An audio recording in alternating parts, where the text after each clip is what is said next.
Today, I appreciate seeing you. As you know, this campaign to represent the big first is going to be hard fought, but we are excited and honored that the man who won the presidential caucus in Kansas is with us today.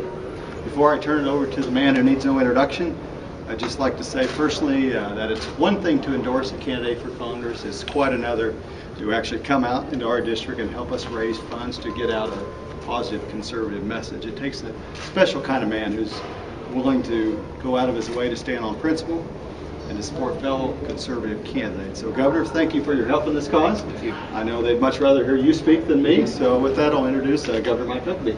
Thank you very much. Governor. Well, I want to express my appreciation to Tim for giving me the opportunity to be here with him today. The reason I'm here is because I believe that more than perhaps ever in my lifetime, we need some people in Washington who understand the nature of what makes America a great country. I'm convinced that the kind of values that Tim has grown up with, that he's lived with, and the kind of record that he's established as a state senator since his first election in 1996 is exactly what Washington is in desperate need of right now. If you look at Tim's record, there's no one else running in this race who has consistently said, we don't need more government, we need less. There's no one who has so consistently held a pro-life view and has been a champion for the idea that life truly is one of those constitutional rights that is most precious to all of us. This is not a political position for him. It's not something he decided to take on because he looked at a poll and decided that's where he needed to be. He was already there before he ever ran for office, and you can trace that back down to his teenage years.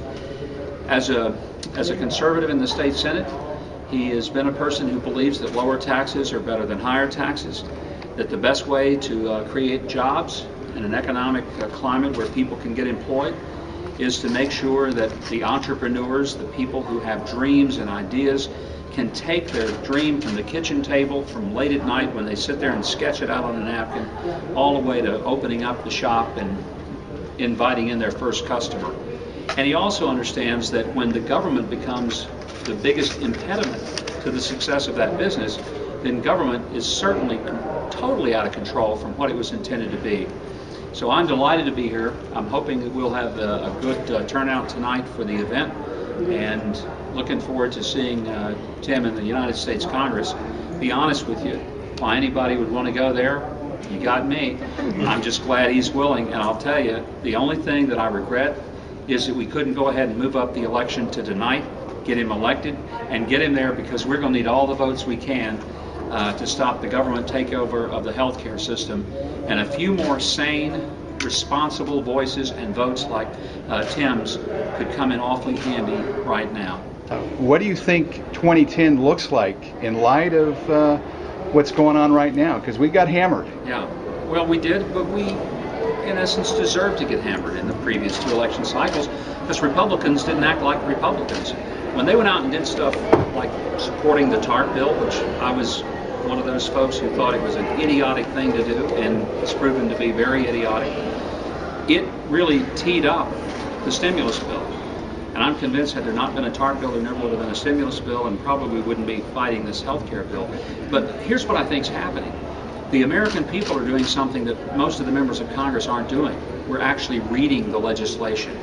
It's pretty apparent they're not reading it. In fact, they admit that they don't read it. They get a bill at 3 o'clock in the morning with 12 to 1,400 pages. They vote on it at 9 o'clock in the morning. Not one of them has read it, not one of them. American people start reading it and we think, oh, this guy's doing. And that's why more than ever, someone like Tim getting to Congress, he's in the state legislature a long time, and as a state senator, he knows that the folks in his Senate district would never tolerate him coming back home. And when they ask him, why did you vote on that? He says, well, I don't know, because the leadership told me to. This is not the way he has operated, and that's why I say his record is more important than the rhetoric of any other candidate, because he's not just telling you what he might do, he's telling you what he has done, and honestly giving you a chance to see that what he has said as a campaigner is consistent with what he has done as a state senator. I'm convinced that's why 2010 is going to be a good year for conservatives. I didn't say necessarily all Republicans. I think some Republicans are going to get sent home, some of them who need to get sent home. sadly, because they forgot why they ever got there in the first place.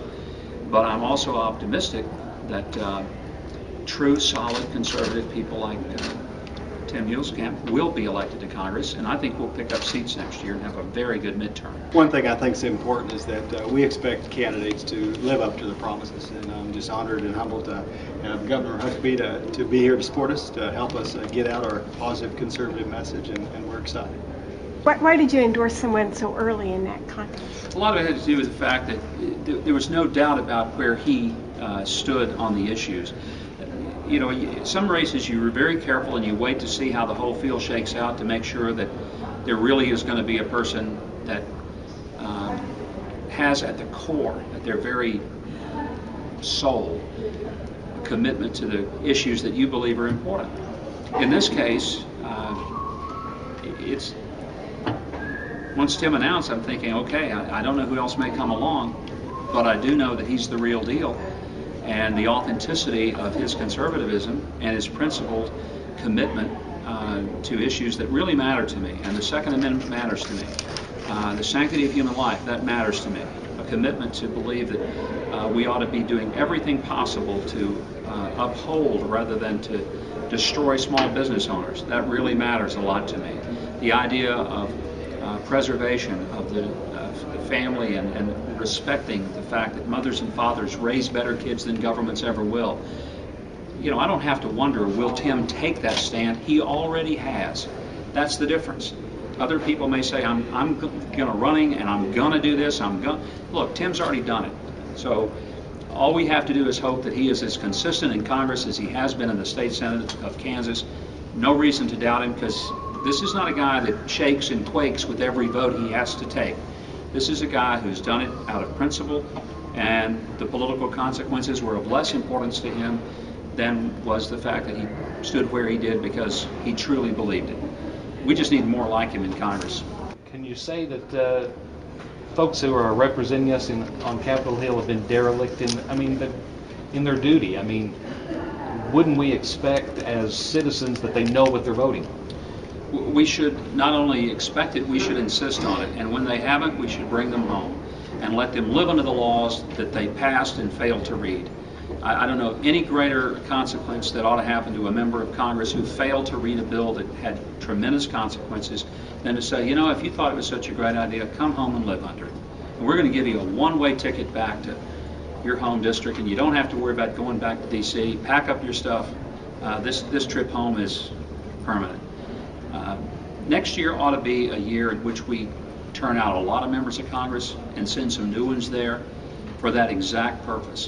When you watch and see what they've done to our future grandchildren by creating a debt for them they'll never be able to pay down, unemployment numbers going to record levels. There are people that live right here in this area that don't have a job tonight because of economic policies where the government decided they were going to micromanage, pick out winners and losers in the marketplace, create a complicated tax system that they don't understand and nobody else does. That's why the answer to that is not just writing them a letter, it's giving them their walking papers and sending someone like Tim to Congress in their place.